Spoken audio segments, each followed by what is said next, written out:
आंबा हा फळांचा राजा आहे आणि लहानांपासून मोठ्यांपर्यंत सर्वांना आंब्याचा रस आवडतो.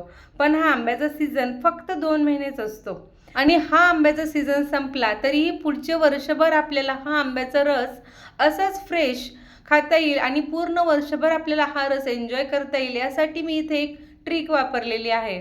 हा आंब्याचा रस करताना कोणती विशेष काळजी घ्यायची, तसेच आमरस न शिजवता किंवा केमिकल प्रिझर्वेटिव्ह न वापरता आपण फक्त 2 नैसर्गिक इन्ग्रेडियंट्स या आमरसामध्ये घालून हा आमरस एकदम फ्रेश राहतो. त्याची चव सुद्धा नैसर्गिक कायम राहते आणि त्याचा कलर सुद्धा असाच वर्षभर टिकून राहतो. अशा काचेच्या बरणीत किंवा जिपलॉक बॅगमध्ये आंब्याचा रस भरून वर्षभर डीप फ्रीजरमध्ये आपण ठेवू शकतो आणि पुढचा आंब्याचा सीझन येईपर्यंत जेव्हा मनाला इच्छा होईल तेव्हा आपण हा आमरस खाऊ शकतो.